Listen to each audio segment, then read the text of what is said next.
Donald Trump sekarang memberi Iran waktu hingga besok untuk membuat kesepakatan atau membuka kembali Selat Hormuz, memperingatkan bahwa segala sesuatu bisa menjadi kacau jika itu tidak terjadi. Dan jika pesan itu belum cukup jelas, dia menggunakan Truth Social hari ini untuk memposting pesan ini yang mengatakan bahwa hari Selasa akan menjadi hari pembangkit listrik dan hari jembatan sekaligus di Iran. Itu adalah ancaman terbuka untuk menyerang infrastruktur vital Iran, tapi itu tidak berhenti di situ. Dia melanjutkan dengan mengatakan, dan saya kutip, "Buka selat sialan itu, kalian bajingan gila, atau kalian akan hidup di neraka. Puji syukur atau puji syukur kepada Allah." Ini terjadi setelah beberapa kali perpanjangan tenggat waktu dan meskipun Iran bersikeras bahwa tidak ada pembicaraan yang terjadi sama sekali. Perdana Menteri Benyamin Netanyahu mengatakan bahwa Israel telah menghancurkan 70% kapasitas produksi baja Iran yang merupakan komponen utama dalam pembuatan senjata. Iran di pihaknya membalas dengan peringatannya sendiri, menyebut ancaman tersebut tidak berdaya dan bersumpah akan ada konsekuensi. Dan semua ini terjadi sementara Selat Hormuz yang merupakan jalur penting bagi sekitar 20% minyak dunia tetap efektif diblokir, mengguncang perekonomian dunia. Mari kita undang koresponden senior Timur Tengah kami, Ariel Osaran, dan analis keamanan kami, Jacob Lapin. Jadi menurut saya, untuk memulai, jelas semua orang membicarakan pesan dari Trump yang penuh kata-kata kasar ini. Tapi dia tampaknya semakin meningkatkan retorikanya di sini. Pertanyaannya adalah, haruskah kita mempercayai tenggat waktu 48 jam ini? Atau menurut Anda, apakah ini hanya upaya untuk mendorong Iran bergerak dalam perundingan? Ya, selama 6-8 bulan terakhir ini, saya belum pernah menemukan tenggat waktu militer yang dikatakan oleh Trump yang tidak dipenuhi.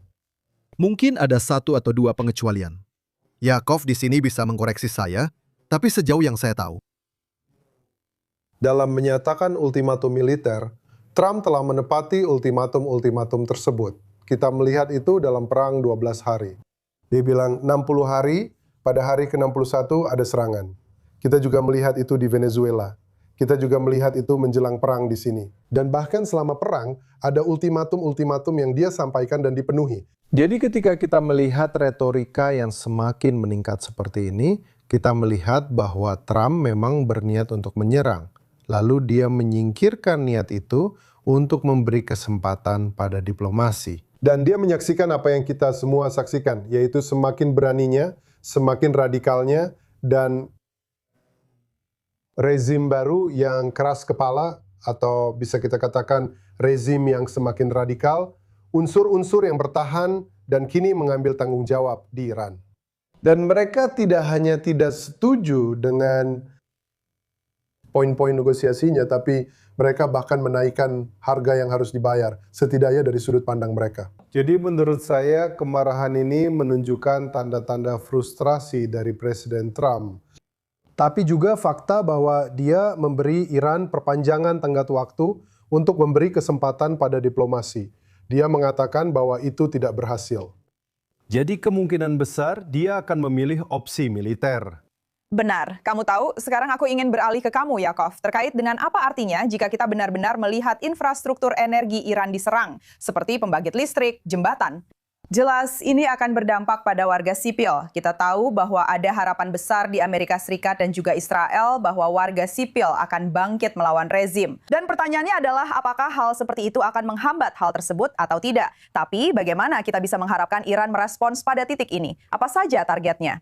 Nah, mereka sudah mengatakan bahwa target mereka adalah infrastruktur energi di Teluk dan di Israel. Mereka telah menggunakan prinsip mata dibalas mata sejak hari pertama. Kemampuan mereka untuk melakukannya sangat terhambat dan semakin hari semakin menurun.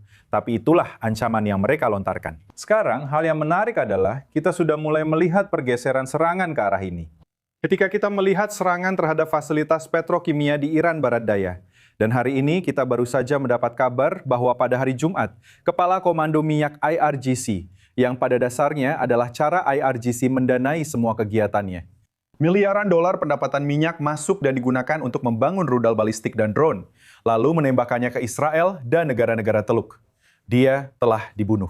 Jadi kita sudah mulai melihat pergeseran sasaran ke infrastruktur energi. Ini adalah pergeseran yang bernuansa, tapi itu jelas terjadi bersamaan dengan serangan terhadap peluncur rudal dan infrastruktur militer lainnya. Dan menarik untuk dicatat bahwa arahnya memang sudah ke sana. Jembatan yang terkena serangan dalam beberapa hari terakhir, semua ini adalah tanda peringatan tentang apa yang akan terjadi.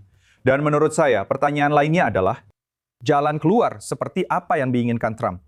Karena dia punya dua pilihan di sini untuk jalan keluarnya. Dia bisa memilih penghentian permusuhan bersama, mirip dengan cara Perang Juni berakhir. Semua orang hanya berhenti menembak, tidak ada kesepakatan. Itu hanya berakhir dengan semua orang menghentikan tembakan mereka dan mencoba untuk memulihkan diri, atau sebuah kesepakatan. Jadi ketika Trump mengatakan buka selat itu terdengar seperti dia sudah memilih pendekatan, mari kita semua hentikan permusuhan dan lanjutkan dari situ.